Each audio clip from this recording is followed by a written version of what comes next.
یأمرکم ان تؤدوا الامانات الی اہلہا، فرمایا بے شک اللہ تمہیں حکم دیتا ہے کہ امانتیں ان لوگوں کے سپرد کر دو جو ان کے اہل ہیں، جو ان کے اہل ہیں، قابلیت رکھتے ہیں، صلاحیت رکھتے ہیں۔ نبی پاک صلی اللہ تعالی علیہ وسلم نے ارشاد فرمایا ہے کہ اگر کسی آدمی نے کسی ایسے شخص کو کسی جماعت کا سربراہ بنایا اور اسے خبر تھی کہ اس سے زیادہ قابل شخص اس جگہ موجود ہے، کو نہیں سمجھ آ رہی بات کی؟ غور کیجئے گا ذرا بات پر۔ ایسے شخص کو بنایا کہ جس کے مقابلے میں اچھا اور قابل آدمی موجود تھا، محبوب پاک علیہ السلام فرماتے ہیں اس نے مسلمانوں سے بھی خیانت کی، اس نے اللہ سے بھی خیانت کی اور اللہ کے رسول سے بھی خیانت کی صلی اللہ تعالی علیہ وسلم۔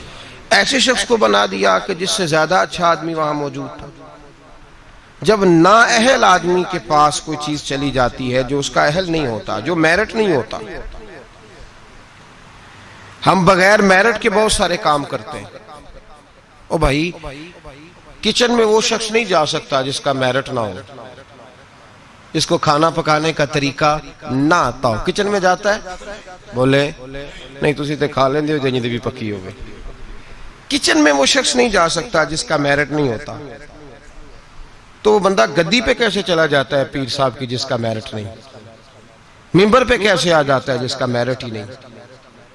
وہ آپ کی اسمبلی میں کیسے بیٹھ جاتا ہے جس کا میرٹ ہی نہیں؟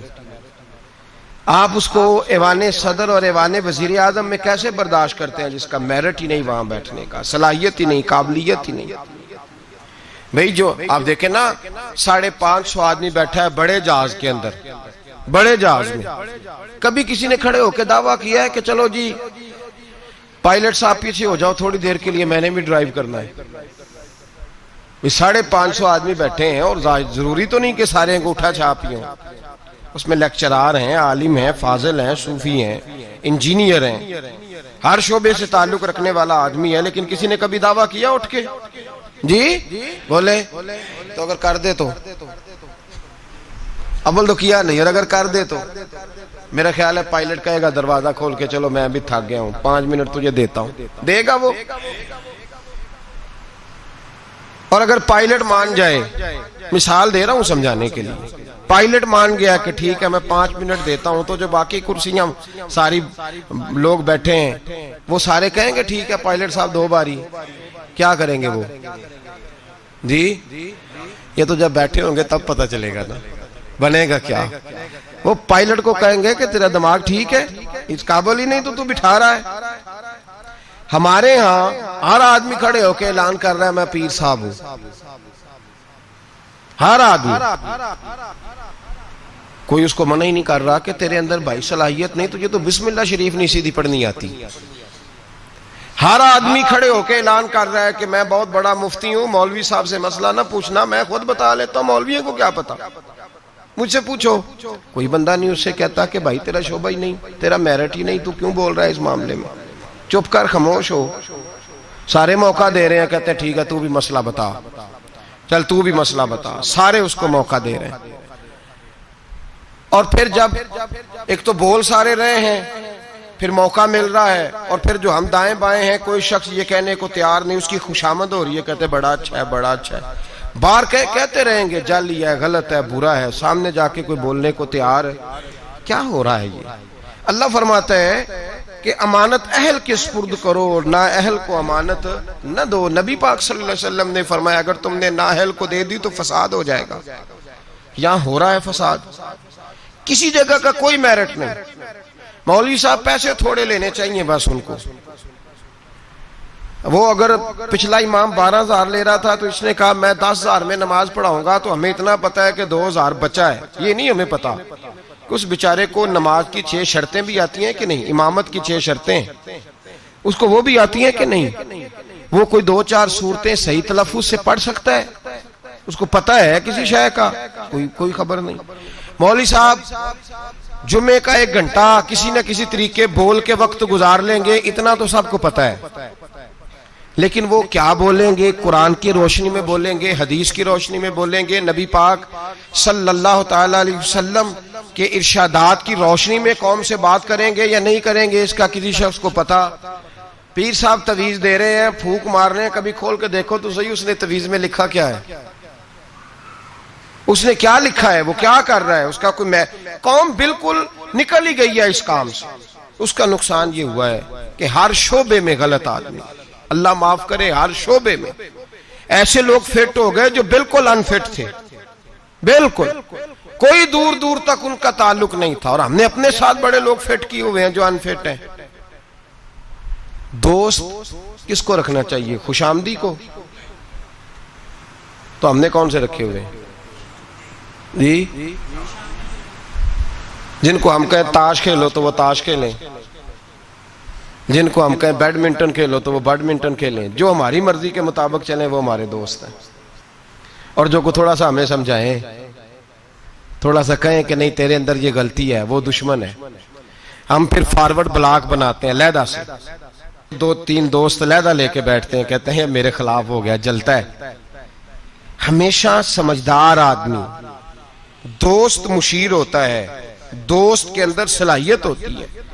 دوست جو ہوتا ہے وہ آپ کو لے کے چلتا ہے. میرے نبی پاک صلی اللہ علیہ وسلم نے فرمایا المرء علی دین خلیلہ ہی, انسان اپنے دوست کے مذہب پر ہوتا ہے. وہ اپنے دوست کے, جو اس کے دوست کا مذہب ہوگا وہ اسی کا مذہب ہو جائے گا. اتنا بڑا درجہ دیا, ہم نے کبھی سوچا ہی نہیں. جو آیا جس نے کہا چودھری صاحب, سیٹھ صاحب, علامہ صاحب, بلے بلے کیا بات ہے.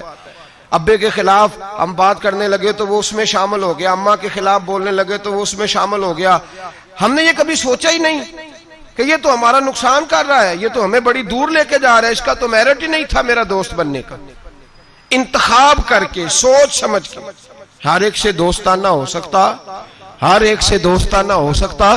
کورے ورک کتاب نہیں ہوندے, پتھر دل گلاب نہیں ہوندے. بھلیا پہلوں سوچ کے لائیے, پھر یارہ نال حساب نہیں ہوندے.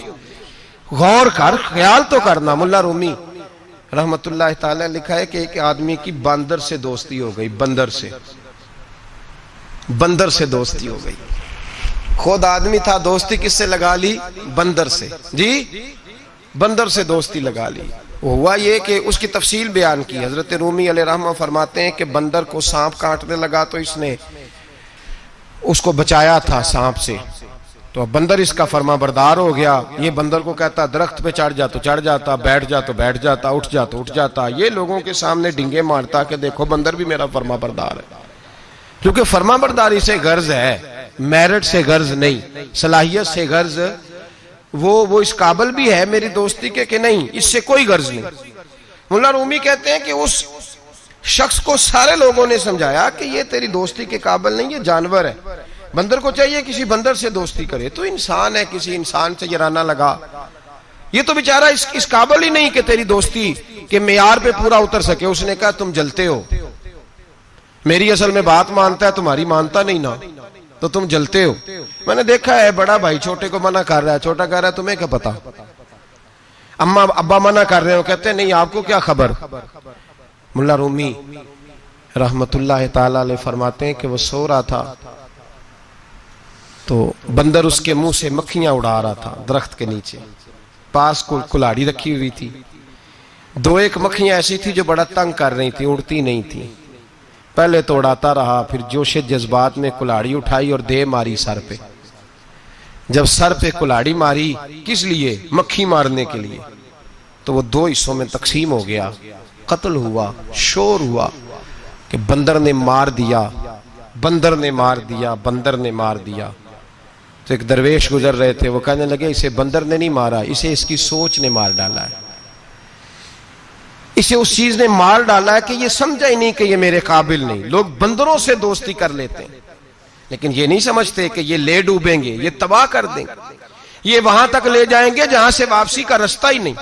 اس لیے کہ بیوقوف دوست پیار بھی کرے نا تو اسے پیار کرنے کا طریقہ بھی, بولیے پیار کا طریقہ بھی, پیار بھی اچھے طریقے سے, محبت بھی اچھے اسلوب میں کرے گا تو کر سکے. ہم غلط لوگوں کو اپنا مشیر بناتے ہیں, میرٹ ہی نہیں ہمارا. ہم صرف یہ دیکھتے ہیں, بلکہ بندہ تگڑا ہونا چاہیے, کسی بڑے MPA کے پاس اس کا اٹھنا بیٹھنا ہونا چاہیے، تگڑا ہونا چاہیے، وہ ہمارا دوست ہے، چاہے اس آدمی کو تھوڑا سا بھی سلیقہ نہ آتا ہو بولنے کا۔ ہمارے ہاں رشتوں کا معیار کیا ہے؟ یہ میرے بھائی کی بیٹی ہے، بھائی کی بیٹی ہونا اور بات ہے، اور بیٹے کے قابل ہونا اور بات ہے۔ یہ میرے بھائی کا بیٹا ہے تو میں اب میرے بھائی میرے گھر آ گیا، بھائی کی محبت اپنی جگہ، اور بچے کا بچی کے قابل ہونا یہ ایک علیحدہ معاملہ ہے۔ میں گیا تھا جی، بچی بڑی پیاری، بڑی خوبصورت، بڑی اچھی، بڑی مجھے وہ جو ہے نا وہ اچھی لگی، تعلیم یافتہ۔ ایک جملے میں ساری بات کہہ دوں گا، اگر آپ کی سمجھ میں آ گئی تب بھی ٹھیک ہے، نہ آئی تو تب بھی ٹھیک ہے، اور ایک جملے میں ساری بات کہہ دوں گا، بدصورت آدمی سے گزارا ہو جاتا ہے، بد اخلاق سے نہیں ہوتا۔ بس ایک جملے میں، وضاحت نہیں کروں گا، بدصورت سے گزارا ہو جاتا ہے، بد اخلاق سے یاد رکھ لیں۔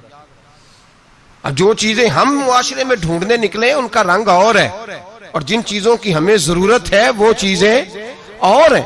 ہم ضرورت کی چیز نہیں لا رہے، جو چیز تھوڑی دیر کے لیے آنکھوں کو بھائی تو ہم نے ساری زندگی کے لیے اس کو اپنی زندگی میں دخیل کر لیا۔ میرے رسول پاک صلی اللہ تعالی علیہ وسلم نے فرمایا، لوگ مال دیکھ کے شادی کرتے ہیں، حسن دیکھ کے شادی کرتے ہیں، قبیلہ دیکھ کے شادی کرتے ہیں۔ میرے غلاموں، تم سیرت، کردار، اخلاق اور دین دیکھ کے شادی کرنا۔ تم دیکھنا کہ اس کے اندر دیکھے نا، ایک خاتون ساری زندگی خاوند کی خدمت میں گزار دیتی ہے، صبح و شام اس کا خیال رکھتی ہے، بظاہر رنگ روپ اتنا پیارا نہیں، لیکن اس کا خاوند جتنا اس سے راضی رہتا ہے، اس کا گھر جتنا ٹھنڈا رہتا ہے، اس کا ماحول جتنا اچھا رہتا ہے، اس لیے کہ میرٹ بڑا اچھا آیا۔ ہم لوگ جس چیز کو میرٹ بناتے ہیں وہ اصل میں میرٹ ہے ہی نہیں۔ یہی حال بچوں کے حوالے سے ہمارا ہے۔ بچی کا جب رشتہ دیکھنے جاتے ہیں تو سب سے پہلا سوال ہم کیا کرتے ہیں بچے کے بارے میں؟ جی ایک کردہ کی ہے جی، تو کردہ کی تو کی مراد ہوں کہندے تاج کھیڑ دا چونک چ بہ کے کی کردا ہے؟ کیا کرتا ہے؟ یہ لوٹ مار کرتا ہے، پیسے کماتا ہے، کتنے بے شمار کمائی ہے اس کی۔ بھئی بتاؤ تو صحیح، کرتا کیا سے مراد صرف پیسے کمانا ہی ہے یار؟ یہ تو لوگ چوری کر کے بھی کما لیتے ہیں، پیسے کمانا تو اتنا بڑا مسئلہ ہی نہیں رہا۔ جتنا بڑا دھوکے باز ہو اتنا بڑا مالدار ہوتا ہے اس زمانے میں۔ کرتا کیا ہے؟ پہلا سوال، اس کا ترجمہ کیا ہے ہماری زبان میں کہ پیسے کتنے کماتا ہے؟ بڑی اچھی سیلری ہے جی بچے کی، بچے کا اخلاق بھی پوچھو، اخلاق بھی پوچھو۔ ایک خاتون میرے پاس آئی تعویذ لینے، تو ضد کرنے لگی، گھر والوں سے کہنے لگی نہیں میرے ساتھ کوئی ہے تو نہیں، پر ان سے کہیں میری 2 منٹ میری داستان تو سن لے۔ تو میں نے کہا بہن بتاؤ بات کیا ہے، اتنی رونے دھونے کی کیا بات ہے؟ اس نے کہا کہ مال دیکھ کے شادی کر دی میرے ابے نے، مال بڑا ہے، پر میں ایک دن بھی اپنے خاوند سے عزت نہیں کرا سکی، اس لیے کہ وہ شراب کے نشے میں دھوت گھر آتا ہے، ایک دن بھی۔ کہنے لگی مجھے بتائیں نا کہ جس عورت کو اس کا خاوند پانی پیے تو گالی دے کے آواز دے، روٹی کھانی ہو تو گالی سے آواز دے، اور اگر وہ میکے جانے کی بات کرے تو اس کی مری ہوئی ماں کو بھی گالیاں دے، اور اس کے سارے خاندان کو 24 گھنٹے۔ میرے گھر میں مال بڑا ہے، بڑے پیسے ہیں، لمبا چوڑا سرمایہ، پر ایک دن بھی ایسا نہیں آیا کہ جس دن اس نے باوقار طریقے سے مجھے بلایا ہو۔ اور وہ کہتی ہے کہ مجھے کہتا ہے تیرے میکے میں بیٹھنے کو جگہ کوئی نہیں، جتنی دفعہ مجھے لے کے گیا ہے دروازے پہ اتار کے آ جاتا ہے، اور میں ٹیلی فون کرتی ہوں تو دروازے سے بٹھا کے لے جاتا۔ پیسے ہیں، جو میرے ماں باپ نے شاید دیکھی تھی وہ بہرحال سکھ ہے اس بچی کو اپنے گھر میں، آرام ہے۔ جو بندہ جاتا ہے پوچھتا ہے، میں نے کئی دفعہ یہ بات دہرائی، آج پھر دہراتا ہوں، حضرت علی کا تو اپنا مکان ہی کوئی نہیں تھا ظاہری طور پہ، کوئی کاروبار بتائے ان کا مدینے میں وہ کیا بزنس کرتے تھے، کس بنگلے میں رہتے تھے، کوئی بتائے؟ حضرت ابو بکر صدیق رضی اللہ تعالیٰ عنہ نے کہا حضور فاطمہ کے لیے رشتہ، جناب عمر نے کہا فاطمہ کے لیے رشتہ، حضرت عثمان غنی جیسے مالدار نے کہا، حضور نے فرمایا میں رب کے فیصلے کا منتظر ہوں۔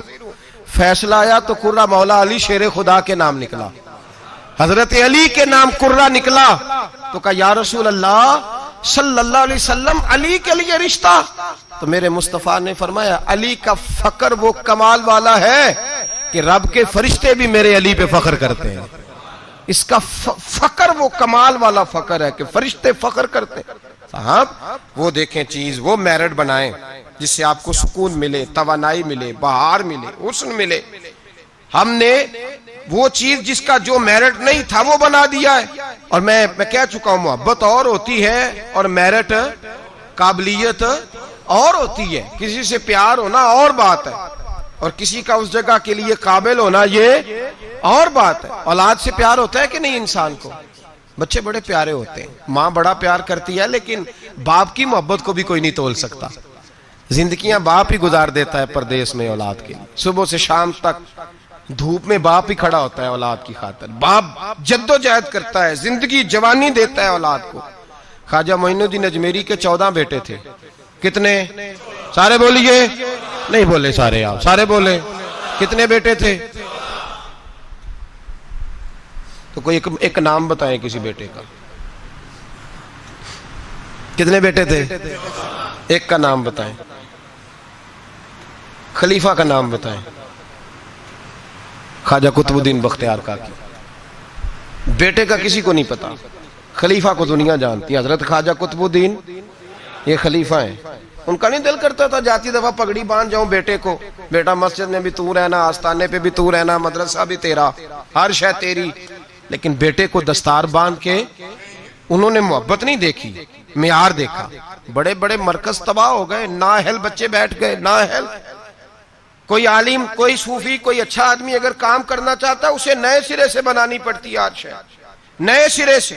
اور ہمارے ہاں تو سیاست اس قدر بری ہو گئی ہے کہ لوگ یہ نہیں دیکھتے کہ معیار کیا ہے، یہ نہیں دیکھتے کہ میرٹ کیا ہے. کہتے ہیں نہیں یار یہ ہمارے بڑوں کا ادارہ ہے، ہم نے یہیں جانا ہے. وہاں کون بیٹھا ہے خدا جانے. لوگ مخالفت کرتے ہیں شدت کے ساتھ. ہم نے کبھی یہ سوچا ہی نہیں کہ حضرت خواجہ معین الدین اجمیری کے 14 بیٹے، اور کسی جگہ نہیں لکھا کہ ان کا بیٹا دیندار نہیں تھا، پرہیزگار نہیں تھا. لیکن کسی نے کہا کہ حضور آپ کا فیض، آپ کا رنگ دیکھنا ہو تو کہاں ملے گا؟ فرمایا دلی میں قطب الدین بختیار کاکی رہتا ہے، ہر شے میں نے اسے دے دی ہے، وہاں جاؤ. اور اس میرٹ کا حال کیا تھا خواجہ قطب صاحب کا؟ خواجہ قطب الدین بختیار کاکی پھر اتنے بڑے صوفی ہوئے کہ دلی کا بادشاہ بھی مرید ہو گیا، وہ بھی آپ کے قدموں میں بیٹھ گیا. اور ایسے نہیں مرید ہوا، ایسے نہیں مرید ہوا کہ وہ اپنے ٹائم پہ شراب بھی پی لیتا ہے معاذ اللہ، اور پیر صاحب کو گاڑی میں بٹھا کے لاہور کا چکر بھی لگوا دیتا ہے. یہ کوئی اس طرح کا مرید نہیں ہوا. مرید ہوا تو دیندار ہوا، ان کے نقش قدم پہ چلا. ہمارے ہاں زمانے میں لوگوں نے پیر بھی رکھے ہوتے ہیں اور بدماش بھی رکھے ہوتے ہیں، دونوں چیزیں. وہ جمعے والے دن پیر صاحب کو سلوٹ کر لیتے ہیں، ہفتے والے دن کسی ایم پی اے گنڈے کے ڈیرے پہ بھی جا کے بیٹھ جاتے ہیں. سارا کچھ ہی رکھا ہوا ہے ہم نے معاذ اللہ. یہ کیسا انداز! جو درویشوں کے ڈیرے پہ آئے پھر بدل گئے، پھر ان کے اندر کوئی کسی قسم کی غیر شرعی حرکت نہ رہی. حضرت خواجہ قطب الدین بختیار کاکی کا مرید تھا تو کس طرح کا مرید تھا؟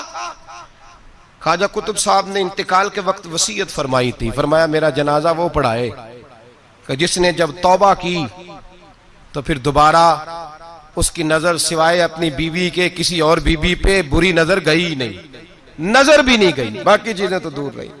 اور دوسری جب سے توبہ کی پھر اس کے حلق سے دوبارہ حرام کا لقمہ نہ اترا ہو. اور پھر تیسری بات جب سے توبہ کی فرض نمازیں تو اپنی جگہ رہیں، اس نے کبھی تہجد بھی نہ چھوڑی ہو. وہ میرا جنازہ پڑھائے. جب خواجہ صاحب یہ اعلان کر رہے تھے نا تو آپ کا ایک مرید تھا، اس کے پاس ایک دنیا دار بیٹھا تھا. کہنے لگا بابے نے بڑا ہی اعلان کر دیا ہے، میرٹ کو بڑا ہی رکھ دیا ہے. چلو ٹھیک ہے بات ان کی صحیح ہے، درویش ہے، پر اتنا بڑا میرٹ ہی رکھ دیا. تو وہ درویش نے اس دنیا دار کا ہاتھ پکڑ کے جھنجھوڑا. فرمایا چپ کر، میرا پیر جو بات کرتا ہے سوچ سمجھ کے کرتا ہے. اگر انہوں نے یہ بات کیا تو انہوں نے ایسا بندہ کوئی تیار بھی کیا ہوگا انشاءاللہ. اگر کہہ رہے ہیں تو ان کی تیاری بھی انشاءاللہ ان کی تیاری بھی ہوگی، انہوں نے تیار بھی کیا ہوگا، ایسا فرد نکلے گا. خواجہ قطب الدین کا انتقال ہوا، جنازے کی چارپائی رکھی ہے، اعلان ہوا جس میں 3 خوبیاں باہر آ جائیں. بڑے بڑے صوفی گردنیں جھکا کے کھڑے رہے. 5ویں سب سے دلی کا بادشاہ نکل کے آیا، باہر نکلا، ہانپتا کامتا روتا. کہنے لگا اگر میرے شیخ کا اعلان نہ ہوتا تو میں اپنا ظاہر نہ کرتا. مسلمانوں، جس کا میں جنازہ پڑھانے آیا ہوں اس نے اتنا رنگ میرے اندر بھرا ہے، اتنا رنگ بھرا ہے، کہ جب سے توبہ کی ہے پھر غیر محرم کا کبھی دماغ میں خیال بھی نہیں آیا، اور جب سے توبہ کی ہے پھر بادشاہ نے کھجور کی چھال کی ٹوپیاں بنا بنا کے بیچی ہے، ان ٹوپیوں کی روٹی کھائی ہے، انہی کا کپڑا پہنا ہے، کبھی مال خزانہ کا ایک لقمہ گھر میں داخل نہیں ہونے دیا، اور فرمایا اگر میرے شیخ نے اعلان کیا ہے تو بتا رہا ہوں کہ پہلے دن جب میں قطب الدین کے ہاتھ میں ہاتھ دینے آیا تھا تو تہجد کا وعدہ لیا تھا، 30 سال گزر گئے، جب تہجد کا وقت آتا ہے تو عرش کا مالک مجھے خود ہی بیداری عطا فرما دیتا ہے، اور میں نے چھوڑی نہیں۔ بھائی میرٹ بنایا ان لوگوں نے اہل لوگوں تک باتیں پہنچائی، حال ہی کوئی نہیں یا حشر ہی کوئی نہیں، جو جس کے من میں آتا ہے وہ کرتا جاتا ہے۔ حضرت سیدنا خواجہ قطب الدین بختیار کاکی کی بھی اولاد تھی، لوگوں نے پوچھا حضور آپ کے بعد کدھر جائیں؟ فرمایا پاک پتن میں فرید الدین کو بٹھا دیا ہے میں نے، وہاں بٹھا دیا ہے، یہاں تو نسل در نسل سجادگی چلی آ رہی، ایک کے بعد دوسرا، دوسرے کے بعد تیسرا، تیسرے کے بعد چوتھا، صاحبزادے ہی صاحبزادے، باقی بار کچھ ہے ہی نہیں۔ کہا میں نے بٹھا دیا ہے فرید الدین مسعود گنج شکر کو۔ بابا فرید کے بچے بڑے زبردست لوگ ہوئے، حضرت موج دریا ایک بڑے کمال صوفی تھے، لیکن اگر کوئی آ کے بابا فرید صاحب سے پوچھتا کہ حضور آپ کے بعد دیکھنا ہو تو کسے دیکھیں، تو فرمایا دلی میں نظام الدین محبوب الہی بیٹھا رہتا ہے، اس کے پاس جانا۔ ان لوگوں نے یہ نہیں دیکھا کہ اولاد سے پیار ہے تو اب جو جہاں بیٹھنے کا اہل نہیں اسے بٹھا دیا جائے۔ حضرت ابو بکر صدیق رضی اللہ تعالیٰ عنہ کے صاحبزادے سارے صحابی ہیں، مجاہد ہیں، نبی پاک کے دین کے غازی ہیں، لیکن حضرت ابو بکر جاتی دفعہ بیٹا نہیں بٹھا کے گئے، کس کو بٹھایا؟ نام لیں آپ کو ثواب ہوگا، ان کا بھی نام لینا سیکھ جائیں، چلے اللہ خیر کرے گا، اللہ کرے ان کے نام لینے سے نا حضرت عمر کے نام سے تو حرارت پیدا ہوتی ہے روح میں۔ دوسرا حضرت ابو بکر کس کو بنا گئے؟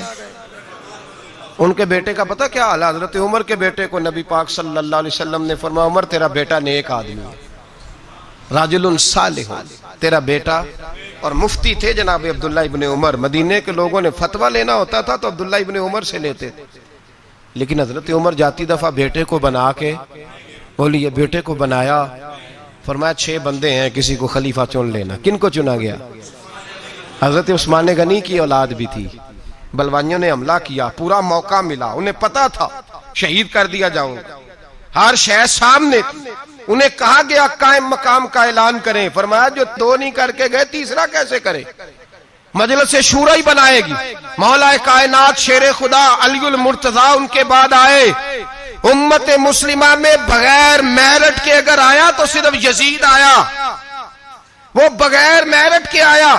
حضرت سیدنا امیر معاویہ رضی اللہ تعالیٰ عنہ کی نشست پر، اس منبر پر جس منبر پر حضرت جناب ابو بکر صدیق، فاروق اعظم، مولا علی، عثمان غنی بیٹھا کرتے تھے، اس منبر پر جب ایسا شخص بٹھایا گیا جو اہل نہیں تھا، جس کا میرٹ نہیں تھا، جس کا بنتا نہیں تھا آنا، جو اس امانت کا اہل نہیں تھا، جب امت کے اندر انتشار آیا اور وہ شخص بیٹھا جو اہل نہیں تھا، تو پھر نقصان یہ ہوا کہ امام حسین جیسے لوگوں کی گردنیں کاٹ کے نیزے پہ لٹکا دی گئی۔ یہ میرٹ نہ ہونے کا نقصان یہ ہوا کہ رسول اللہ کا خاندان کاٹا گیا۔ پھر حضرت زینب روئیں اس نااہلی کی وجہ سے، پھر میرے مصطفیٰ کا گھرانہ تڑپا، اور حضرت امام زین العابدین نے کربلا کے میدان میں کھڑے ہو کے جو آواز دی تو مدینے تک صحابہ کی چیخیں نکلی، یا رحمت للعالمین ادرکنی زین العابدین۔ پھر اتنا نقصان ہوا امت کا، اتنا جس کا خمیازہ آج تک امت مسلمہ بھگت رہی ہے۔ نااہلوں کو سپورٹ کرنے والی قوم یاد رکھے، اور اپنے گھر کی 4 دیواری سے لے کر اعلان حکومت تک ہر نااہل آدمی کو محبت کی بنیاد پر آگے لگانے والے لوگ یاد رکھیں کہ نااہلوں کا خمیازہ بڑا سخت ہوتا ہے، بڑی دور تک بھگتنا پڑتا ہے۔ نااہلی کی حد ہے۔ 14 اگست منائی نا مسلمانوں نے، کیسے؟ آپ یقین کریں مجھے مجبوراً جانا تھا گجرانوالہ، مجبوری تھی میری، تو میں چلا گیا، ورنہ میں ایسے ایونٹس پہ گھر سے نہیں نکلتا۔ تو گجرانوالہ سے ہمارے شہر تک کا سفر، وہ جو گجرانوالہ کا چھوٹا سا حصہ تھا نا، وہ 1.5-2 گھنٹے لے گیا۔ یہ قوم ہے، یہ ٹریننگ ہے۔ اس کی وجہ پتہ کیا ہے؟ جن نااہلوں کو آپ نے سربراہ بنایا ہوا ہے نا، ان کی ٹریننگ ہی ناچ گانا ہے۔ ان کی ٹریننگ ہی ہمارے لیے سڑکوں پہ رہنا ہے، شور شرابہ ہے، ریلیاں ہیں، یوں وہ کام قوم کر رہی ہے۔ ابھی تھوڑے 2 مہینے پہلے ترکی کے صدر نے یوم تشکر منایا ہے، پڑھا آپ نے اخباروں میں؟ طیب اردگان جس سال فوج نے بغاوت کر دی تو قوم کو کچھ دیا تھا نا، فوجی آ گئے، حالانکہ ٹینکوں کے سامنے کھڑا ہونا کوئی آسان بات ہے، لیکن درجنوں لوگ گھروں سے نکل کے آئے اور ٹینکوں کے آگے لیٹ کے جانے دی، کہا ہمارا حکمران بڑا اچھا ہے، ہم جانے نہیں دیں گے۔ یہ میں آپ کو داستان حضرت عمر بن عبدالعزیز کی نہیں سنا رہا ہوں، اس شخص کی سنا رہا ہوں جو زندہ ہے۔ اور اس شخص نے یوم تشکر منایا تو پتہ کس طرح منایا؟ اس نے کہا صبح سے لے کے دوپہر تک قرآن پڑھا جائے گا اور عصر سے لے کر مغرب تک ذکر کیا جائے گا، اور فرمایا جب عشاء کی نماز ہو جائے تو میرا سارا ترکی مدینے کی طرف منہ کر کے کہے الصلاۃ والسلام علیک یا رسول اللہ، الصلاۃ والسلام علیک یا رسول۔ اور یہ والا درود اس نے لکھ کے دیا، لکھ کے۔ پہلے تو میں ان سے پوچھتا ہوں جو کہتے ہیں یہ درود پڑھنا کفر ہے، ترکی تو ہو گیا نا کافر سارا ہی، تو معاذ اللہ نکل گئے، تمہارے فتوے کی زد میں آ گئے۔ الصلاۃ والسلام علیک یا رسول اللہ، اس نے کہا یہ یوم تشکر ہے۔ پوری قوم نے رات کو پڑھا، اور جب اس نے اعلان کیا تو علماء اہل سنت نے فیصلہ کیا تو بھی پڑھے گا تو ہم بھی تیرے ساتھ پڑھیں گے۔ پورے ہندوستان میں پڑھا گیا، پاکستان میں، ہماری اس مسجد میں میں نے منسوخ کی مصروفیت، اور رات کو دوستوں سے کہا نا یار ہم بھی مل کے پڑھیں گے الصلاۃ والسلام علیک۔ او بھائی یہ آپ کا پڑوسی ملک ہے ترکی، یہ قریب ہے آپ کے، وہ یوم تشکر مناتا ہے تو درود پڑھ کے، اور آپ لوگ اتنے بڑے۔ وہ میں رات بھی مصروف رہا، صبح فجر کے بعد بھی ایک جگہ مجھے جانا تھا، میں آ کے لیٹ گیا، اتنے بڑے باجے بچوں کو خرید کے دیے بڑوں نے، لو یوم آزادی منا لو۔ یہ کون سی یوم آزادی ہے؟ یہ جشن منا رہے ہو؟ یہ صرف ہم لوگوں نے ان لوگوں کو چنا ہے جنہوں نے ہمیں صرف شغل میلہ اور یہ گانا باجا سکھایا ہے۔ خدا را آپ دیکھیں کہ اہلیت کہاں ہے، قابلیت کہاں ہے، کون ہے جو میرٹ کے مطابق چل سکتا ہے؟ میرے رسول پاک صلی اللہ علیہ وسلم نے نااہل آدمی کو اگر کسی جگہ بٹھائے تو حضور نے تباہی کی بابت ارشاد فرمایا جب امانتیں نااہلوں کے پاس جائیں گی تو تباہیاں ہوں گی، فسادات ہوں گی، پھر فصلیں اجڑیں گی، علاقے تباہ ہوں گے۔ اہلیت دیکھیں، قابلیت دیکھیں۔ حضرت عمر فاروق رضی اللہ تعالیٰ عنہ کے صاحبزادے بڑے نیک تھے، پرہیزگار تھے، پر انہوں نے بھی اپنے بیٹے کو بنایا۔ کسی صحابی نے ایسی کوئی کوشش نہیں کی کہ اپنے بعد ہم اس کو نسل در نسل وراثت کے طور پر چھوڑ جائیں۔ محبت اپنی جگہ لیکن قابلیت اپنی جگہ۔ مولا جیون رحمت اللہ علیہ پیر تھے اورنگزیب عالمگیر کے، بادشاہ کے۔ تو اورنگزیب کے گھر میں نا ایک بوڑھی اماں رہتی تھی، اورنگزیب بڑا پیار کرتے تھے بوڑھی اماں سے، اس کو ہر کام میں اس سے مشورہ ہوتا تو وہ بوڑھی ہر کام میں محبت کی وجہ سے، وہ معاذ اللہ غلط نہیں تھی لیکن محبت کی وجہ سے اس کو پوچھا جاتا۔ مولا جیون رحمت اللہ علیہ اورنگزیب سے ایک دن کہنے لگے کہ باقی ساری باتیں تو ٹھیک ہیں لیکن اس خاتون کو ہر شے کا نہیں پتا، تو جو اس کے شعبہ جات ہے اس میں تو مشورہ کیا کرو، تو جو اس کا شعبہ نہیں نا اس میں اس سے مشورہ نہ کیا کرو۔ پیار اپنی جگہ اور قابلیت اپنی جگہ، اہلیت اپنی جگہ، جو اس کا شعبہ ہی نہیں۔ اب کوئی فقہ کا عالم جا کے اپنی اماں سے کہے کہ میں نے 2 اصول فقہ لکھنے ہیں تو بتائیں کیا کروں، امام شافعی سے لوں کہ امام مالک سے لوں؟ تو اماں بھی یہی جواب دے گی کہ بیٹے مجھے پتہ ہی نہیں۔ تو جس چیز کا جو آدمی کا شعبہ نہیں اس میں اس آدمی، آپ کابل کے پاس جائیں گے، اہل کے پاس جائیں گے اور اس سے جا کے دیکھیں نا، ہمارے ہاں سائنس کے اندر سبجیکٹ رکھے گئے تو اسپیشلسٹ ہونا ایک سبجیکٹ رکھا گیا۔ ایک آدمی میڈیکل اسپیشلسٹ ہے، پھر اسے آگے بڑھیں گے آپ تو معدے کا اسپیشلسٹ علیحدہ ہے، آنکھوں کا، تو آپ نے اگر معدے کے ڈاکٹر سے دوائی لینی ہے تو آنکھ والے ڈاکٹر کے پاس جائیں گے۔ میرٹ کو دیکھیں گے آپ، جو اہل ہے آپ اس کے پاس جائیں گے۔ یہ تھوڑی ہے کہ جو اہل ہی نہیں، قابل ہی نہیں، اسے آپ نے رنگی ہے سیاست دوران تو دیکھیے منزل انہیں ملی جو شریک سفر نہ تھے، جو بیچارے قابل ہی نہیں، ان کو آپ جو ہے وہ والی امانت سونپ دیں گے تو وہ تباہی کریں گے۔ وہ مولا جیون نے منع کیا لیکن وہ گھر میں بوڑھی اماں کا بڑا دخل تھا۔ اورنگزیب عالمگیر نے نا گھر کے اندر ایک شوباز رکھا ہوا تھا، باز۔ وہ اتنا زبردست تھا کہ وہ جا کے بہت ساری خبریں لے آتا تھا، کئی ملکوں کی خبریں لاتا اور لا کے بتاتا تھا کہ فلان جگہ بغاوت ہو رہی ہے، فلان جگہ سازش ہو رہی ہے، بتایا کرتا تھا۔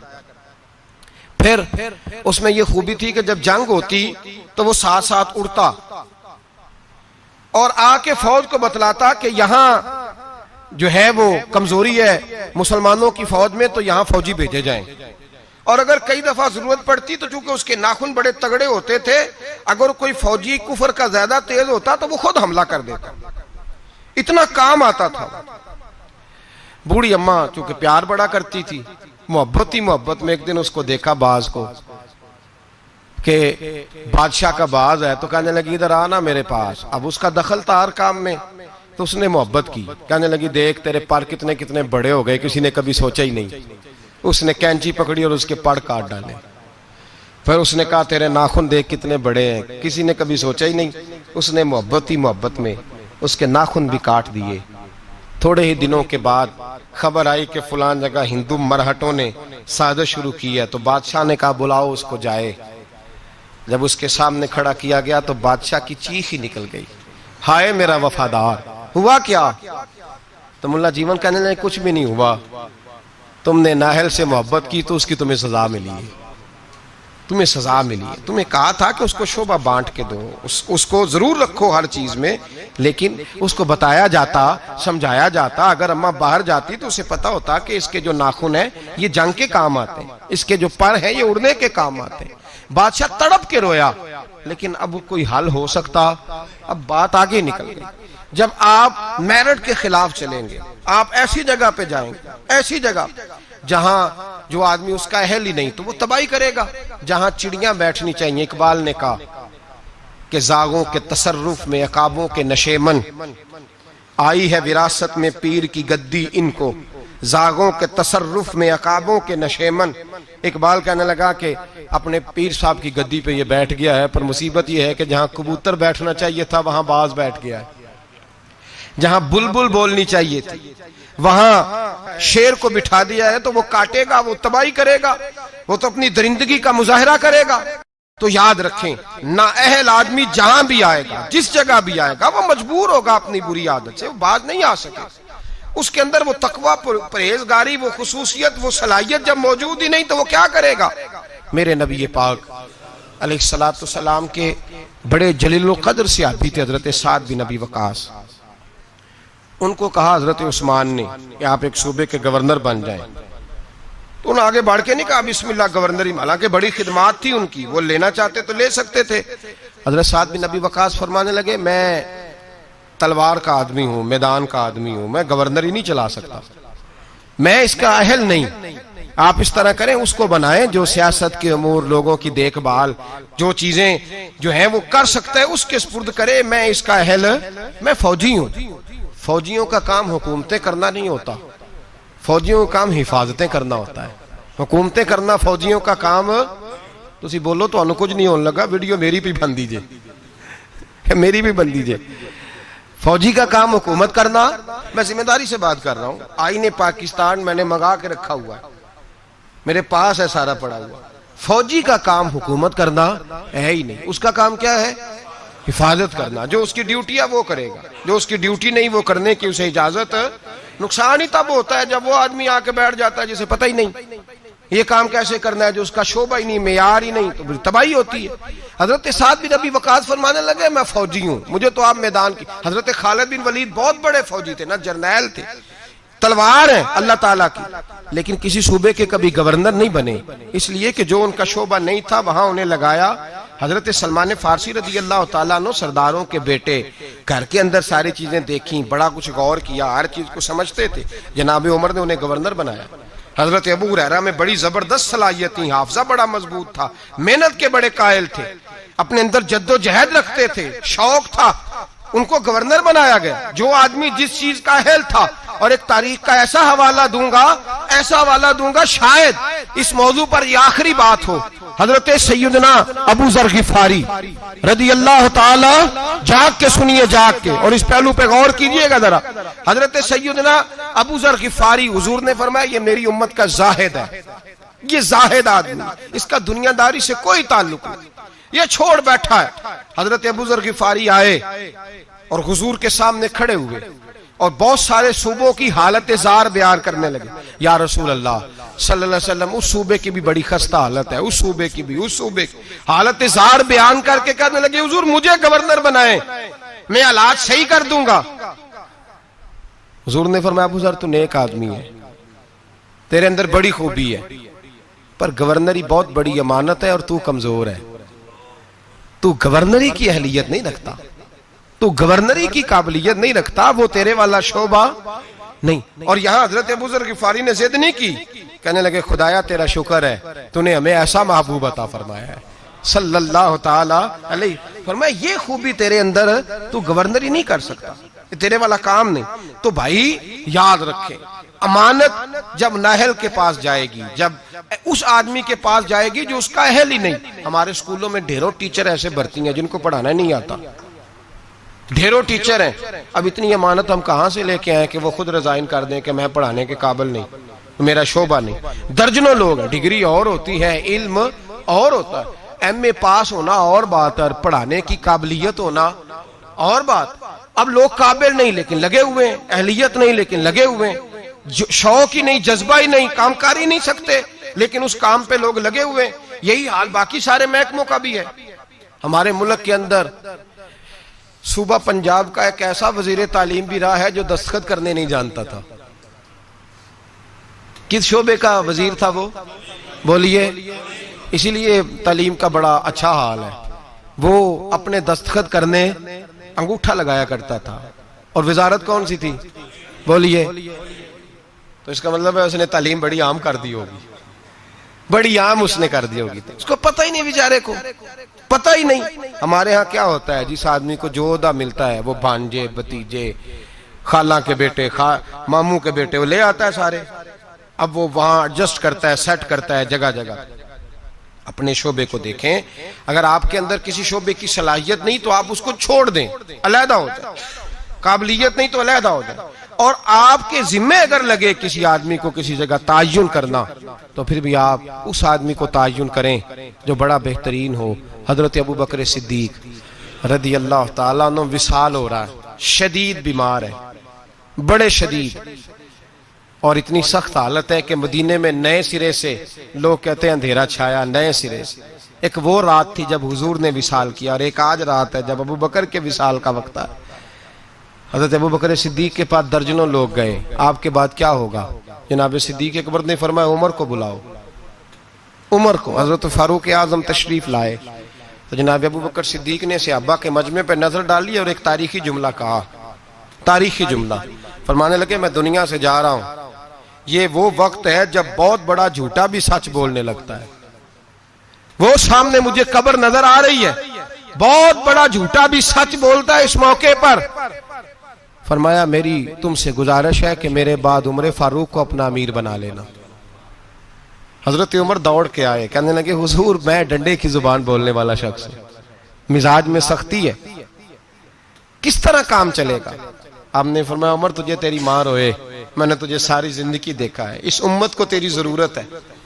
حضرت عمر فاروق کو پابند کیا تو ایک صحابی پھر بولے، کہنے لگے ابو بکر اللہ کے پاس جا رہے ہو، کیا جواب دو گے؟ حضرت ابو بکر صدیق فرمانے لگے رب کریم نے اگر مجھ سے پوچھا نا میرے بعد میرے محبوب کی امت کا کیا کر کے آیا ہے تو میں عرض کروں گا اے اللہ جو تیرے بندوں میں سب سے اچھا تھا اسے مسلمانوں کا نگران بنا کے آیا، جو سب سے بہترین تھا. بیٹے موجود ہیں، بھتیجے موجود ہیں، مسلمان ہیں، صحابی ہیں، نمازی ہیں. فرمایا جو سب سے اچھا ہے تقوی کے لحاظ سے، پرہیزگاری کے لحاظ سے میرٹ بنائیں، کبھی زیادتی نہ کریں، کبھی زیادتی نہ کریں، کبھی ظلم نہ کریں. ایک بات سنانے لگا ہوں آپ کو، بڑی اہم بات. حضرت امام محمد بن حسن شیبانی رحمت اللہ علیہ بیٹے کا رشتہ لے کے گئے اور ایسے گھر میں رشتہ طے ہونے لگا جس گھر کی بہت بڑی بات تھی، بہت بڑی بات مکمل ہو گئی بات چیت. یہاں تو ہمارا حال یہ ہے کہ لوگ ڈی سی کالونی میں کرائے کا مکان خریدتے ہیں رشتہ کرنے کے لیے، ادھار 3-4 گاڑیاں پکڑ کے کھڑی کرتے ہیں. میرے پاس طلاق کے کیس آتے ہیں تو پھر مجھے سننے کا موقع ملتا ہے یہ باتیں. کرائے کا مکان لیا، 3-4 گاڑیاں، 2-4 گن مین، اتنی دیر جتنی دیر بچی کا رشتہ. جب شادی ہو گئی تو پھر گاؤں چلے گئے، گاڑیاں واپس ہو گئی. اب جو رشتہ گاڑی کی بنیاد پہ ہوا تھا وہ کتنی دیر قائم رہ سکتا ہے؟ ختم ہو گیا. جتنی دیر گاڑی تھی قائم تھا, جتنی دیر مکان تھا قائم تھا, وہ ختم ہو گیا. رشتے جو ہوتے ہیں وہ اعتبار پہ قائم ہوتے ہیں. تو امام محمد بن حسن بیٹے کا رشتہ کرنا چاہتے تھے تو ایک گھر کے اندر رشتہ کیا بچے کا.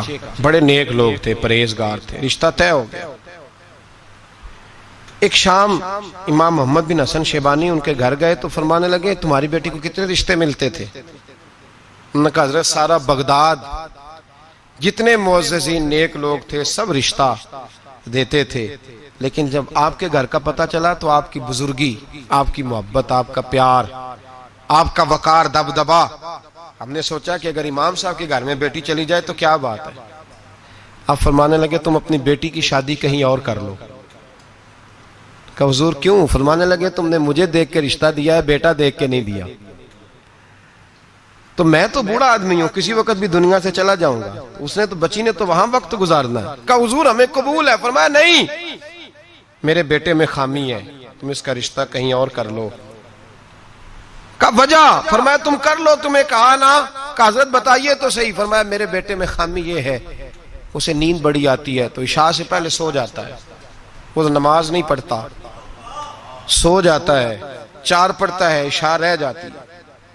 تو کہا حضور کوئی بات نہیں, پھر بھی ہم تیار ہیں. تو امام محمد بن حسن کہنے لگے پھر میرا تمہیں مشورہ ہے کہ جو آدمی عشاء کی نماز نہ پڑھے اس سے بیٹی نہیں بیانی چاہیے. کہا حضور کیوں؟ فرمانے لگے جو رب کے فرض کی حفاظت نہیں کر سکتا تمہاری بیٹی کی حفاظت کیسے کرے گا؟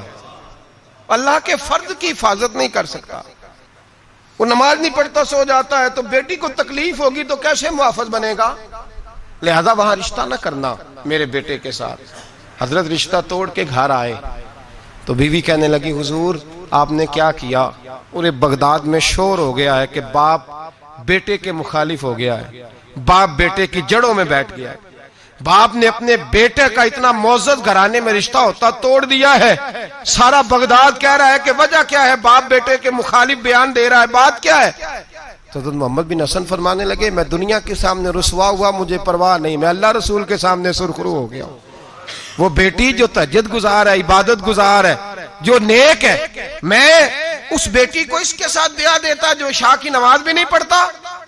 فرمایا مجھے پتا ہے کہ اس گھرانے میں رشتہ کرنا بہت بڑے اعزاز کی بات ہے, لیکن میں وہ امانت نااہل کے سپرد نہیں کر سکتا, میں نے منع کر دیا. اور میرے بھائی جھوٹ بولتے ہیں لوگ اپنے بیٹے کی خاطر, جھوٹ بولتے ہیں, اور پھر پتہ کیا کہتے ہیں, پہلے جھوٹ بولتے ہیں, ناراض ہونا ہو تو ضرور ہوئیے گا, پہلے جھوٹ بولتے ہیں, بڑا بائی اخلاق ہے, بولتا ہی نہیں, پھر کہتے ہیں تمہارا میاں بیوی کا معاملہ ہے. تو رشتہ طے کرتے وقت بھی میاں بیوی کو کہنا تھا آپس میں طے کر لیتے, نکل گئے آرام سے. بیٹی کی عظمتیں بیان کرنے کی باری تھی تو کہتے رہے کہ رابعہ بصری ہے, اس وقت تو کہتے رہے کہ یہ کیا بات ہے اس کی, یہ تو حضرت بایزید کی اماں کی طرف پرہیزگار ہے.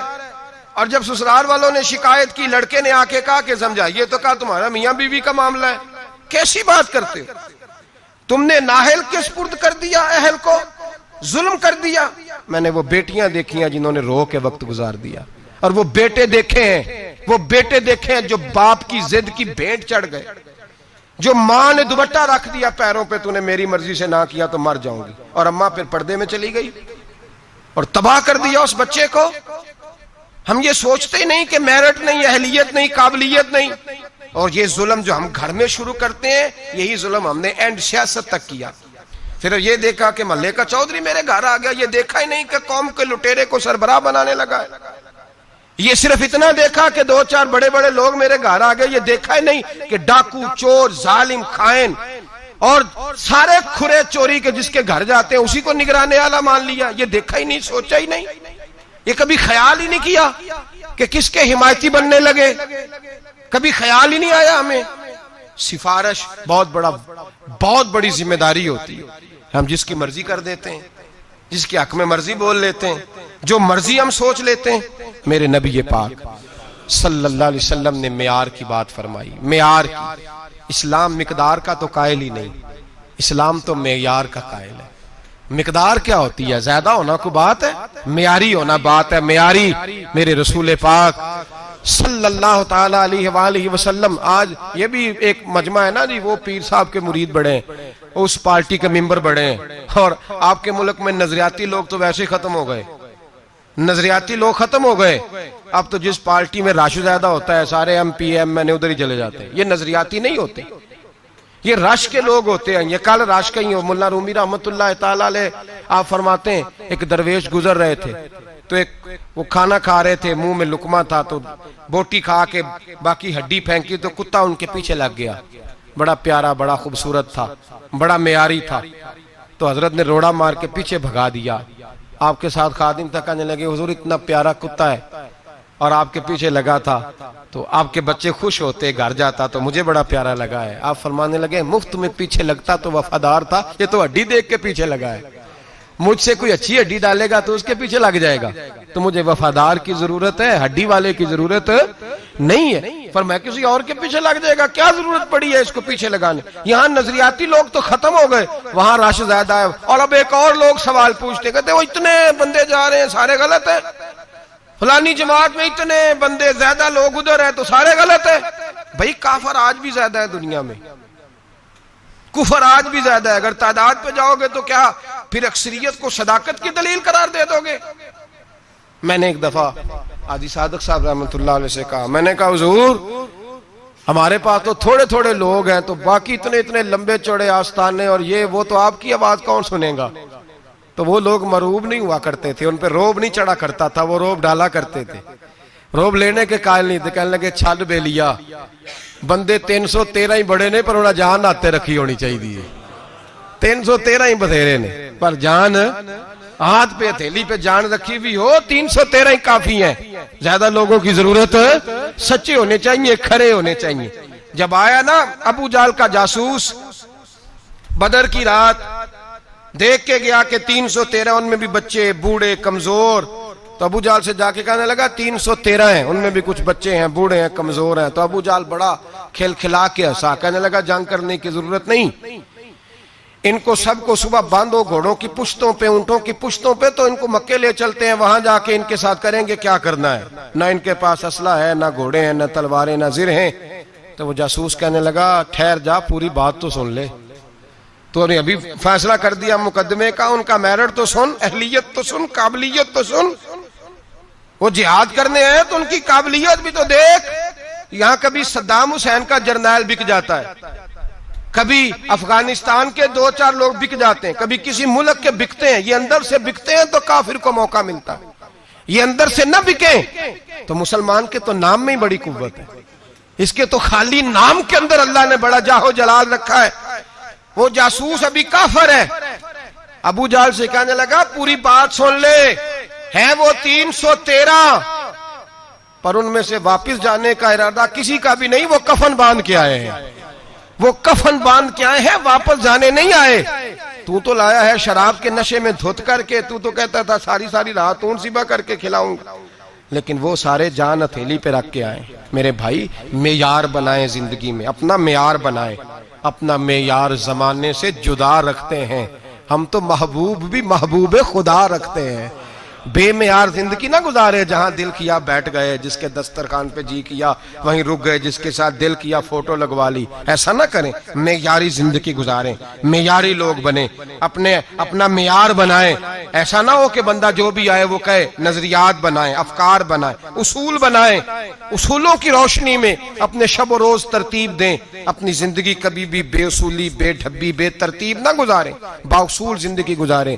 بااصول لوگ زندگی میں کچھ کر جاتے ہیں. بااصول لوگوں کا نام ہوتا ہے. میں پھر بات دہراتا ہوں, بااصول لوگوں کا. وہ حضرت سری سکتی رحمت اللہ علیہ درخت کے نیچے لیٹے تھے, درخت آپ سے باتیں کرنے لگا. کہنے لگا حضرت سری سکتی سے, کہنے لگا میری طرح کا ہو جا, خود دھوپ میں جلتا ہوں, لوگوں کو میں چھاؤں دیتا ہوں, سایہ دیتا ہوں, اور لوگ مجھے پتھر مارتے ہیں, میں انہیں پھل دیتا ہوں. تو حضرت سری سکتی فرمانے لگے میں اتنی جلدی باتوں میں نہیں آیا کرتا. اگر تو اتنا ہی اچھا ہے تو تیرا انجام آگ کیوں ہے؟ تو اتنا ہی اچھا ہے تو تیرا انجام آگ ہے. جب تو خشک ہو جاتا ہے تجھے جلا ہی دیا جاتا ہے. تیرا انجام اتنا برا کیوں ہے؟ تو کہتے ہیں وہ درخت کہنے لگا حضور آپ نے تو بڑا پوائنٹ پکڑ لیا، میرے اندر خوبیاں بھی ہیں پر ایک خامی ہے جس کی وجہ سے میں جلا ہی دیا جاتا ہوں، میری راکھ بن جاتی ہے۔ فرمایا وہ کیا؟ تو درخت کہنے لگا حضور میری خامی یہ ہے کہ جدھر کی ہوا ہوتی ہے میں بھی ادھر کا ہی ہو جاتا ہوں، یہ میری خامی ہے، میں اصول پہ ڈٹا نہیں رہ سکتا، مجبوری یہ، اگر میں ڈٹ جاؤں نا پہاڑ کی طرح تو پھر کبھی بھی جلایا، پہاڑ ڈٹا ہوتا ہے نا تو جو اس سے ٹکراتا ہے اس کا سر پھوٹتا ہے، پہاڑ کو ڈٹا جو ہوا ہے ان الذین قالوا ربنا اللہ ثم استقاموا تتنزل علیہم الملائکہ، جو ڈٹ جاتے ہیں ان کی مدد کو اللہ فرشتے نازل کرتا ہے۔ معیار بنائیں زندگی میں، ایسے ہی غیر معیاری زندگی نہ گزاریں، کوئی یہ نہ کہے کہ یہ تو ایسی قوم ہے جو جدھر سارے دوڑتے ہیں یہ بھی ادھر چل نکلتے ہیں۔ ہوا چاہے جس طرح کی بھی ہو، اقبال نے کہا تھا ہوا گو تند و تیز ہے لیکن چراغ اپنا جلا رہا ہے، وہ مرد درویش حق نے جس کو عطا کیے ہیں انداز خسروانہ، فرمایا جس